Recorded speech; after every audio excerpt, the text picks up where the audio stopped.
Dyke. The words spat onto me with the kind of disgust only a mother could muster. I was 14, felt more at home in a button-down than any dress I'd ever been squeezed into. This time the dress was green. It was hers back when she was her mother's perfect daughter. Something I could never be. I think she was hoping the dress had magic powers, could make me more straight hair and straight-laced and straight, make me feel more girl, less imposter, more seen, not heard, more delicate and sad, and less rough around the edges. I think she thought if I acted like a girl, I wouldn't want to kiss them. Maybe I would stop feeling so out of place in this costume of a body I was supposed to fit in. I think I wore a skirt that day. It was the only agreement that could be made. It seemed easier to breathe in. The closest thing to a two-piece suit she'd ever let me wear. It felt like compromise. A mother and daughter celebrating together, picture-perfect Polaroid of a lie frozen in time. My mom tells me about lies and omitting the truth. Tells me there's a difference that no one needed to know. I felt different.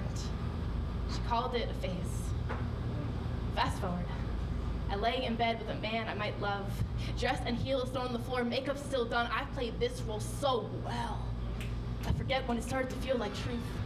Like I was no longer playing dress up in my mother's life. She'd be proud of me if I told her.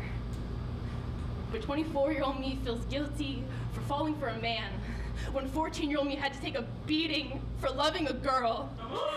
And 26-year-old me will probably have to explain why I can't just pick a side. I stare at that green dress still hanging in my closet a decade later, and I start to think that maybe my mother was right. I almost forget about the nights I cried myself to sleep, or the morning I threw up in the car because I knew I'd have to tell the girl I loved it was over. But then I remember a friend telling me that if you say a lie out loud enough times, it becomes true. And how many times did she make me say, I'm straight, that the girl meant nothing to me, that kissing her was a gross mistake, that I am a good Catholic girl, a good Italian daughter. If you ask my mother now, she will tell you that none of this happened. Not the silent car rides, or the forced penance, or the yelling, or the beating. She will tell you she loves me unconditionally. She will not tell you she was going to kick me out of her house for wearing my pride to the family barbecue, or that she called me a cold-hearted bitch when I didn't apologize for it. But one thing we will both tell you is that my mother didn't raise no Dyke.